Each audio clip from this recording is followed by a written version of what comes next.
Hey friends, welcome back to the Mindset Podcast. I am your host, Sally Allen. I'm not having such a good day. I'm halfway through 3 episodes before the Wi-Fi just went kaput. So I am hoping this is the lucky episode. But today, my dog's barking. So if you hear the dogs in here, I'm just doing all candids. I'm not redoing this. So today, I want to talk about 2 words that we do not talk about enough in the workplace: psychological safety. Sometimes when we hear those words, the thing that comes to mind is this is woo-woo, it's frou-frou, it's us sitting around a circle singing Kumbaya. Psychological safety is not about that. It is so important to understand what it is. 2 weeks ago, I was coaching a client who said, Sally, I do not feel safe around my boss anymore. And she proceeded to tell me that the reason why she does not feel safe around him is that he continually broke trust with her by repeating what she was telling him in confidence to other people. That is creating a lack of psychological safety around people. When you continually break trust, psychological safety is basically when someone feels safe around you in terms of how they behave and how they conduct themselves. They're safe to speak because they know they won't be judged. They feel safe that they can share something with you. Confidentiality is important when it comes to psychological safety. They can share something with you and it will never go anywhere else unless they give you permission to share it. As a coach, that's one of the biggest things that we have to be careful about, that we never share what a client shares with us, unless obviously it's about harming themselves or something like that and they need help, but we never share.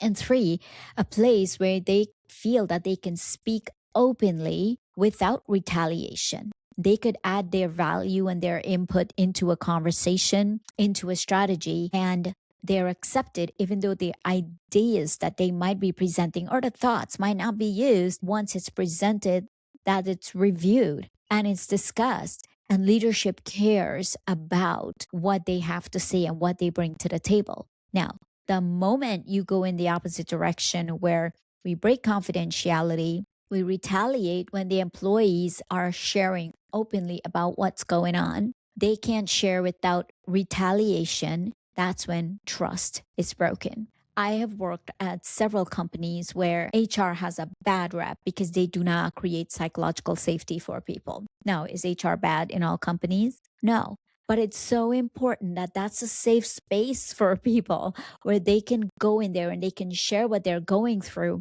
without feeling or fearing that there will be retaliation, that HR will go back and speak to their managers about it and not represent them, and that they will be some type of repercussion for speaking the truth. Psychological safety starts with the top, because if the leader is saying that when HR comes to them and share what their employees are sharing, and the leader is saying you are supposed to keep this confidential because we want our employees to feel like they are in a culture of trust and they're in a culture of safety, and that's the culture we want to build within the company, then it starts shuffling down to everybody. But if the leaders do not foster that safety, then it doesn't happen. There's nothing that demotivates an employee when they feel that they can't trust their boss, they can't trust HR, and sometimes they can't even trust their peers.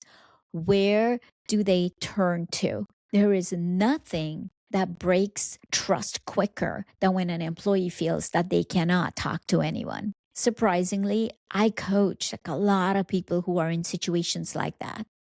I said, well, who do you talk to?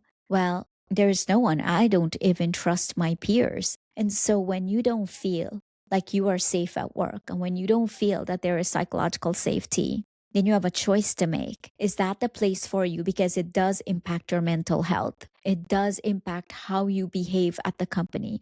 It does impact whether you give your 100% or whether you're going in and you are just cruising because you're not motivated. For leaders, if you don't create a safe space for your employees, especially good people, you are going to lose them because they will not be motivated and they won't want to stay in a place where they are not appreciated. Now, I have worked in places where people were difficult around me, the leaders were difficult, the circumstances were difficult, but my boss gave me 100% support.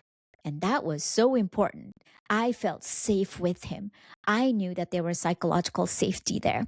So I didn't care what the rest of the company does or said. My boss supported me 100%. And that's so important because if you're a leader and you're hearing this, it doesn't matter what's going on around the company, what's going on 2 layers above you. What matters is that you get a choice. You get a choice and you can create that safety for your team. You can help them feel that they can come to you and they know that that trust that you have built with them and they've built with you will not be broken. And you get to create your own culture. Sometimes we get the company, and because leaders are behaving poorly up here, we feel as middle managers that all hope is lost because the culture is bad, because the culture is toxic, because leaders are just behaving poorly. It is not lost. You have a choice. You can build from where you're at the culture that you want within your team. You can build the trust that you want within your team, and you can build the psychological safety you want within your team. You get to choose. And even if you are an individual contributor, you always have a choice. So listen, if this episode sparks something within you, I hope that you like, you share, and you download. And remember, if you change your mindset, you can change your life. Have an amazing day until I see you in the next episode.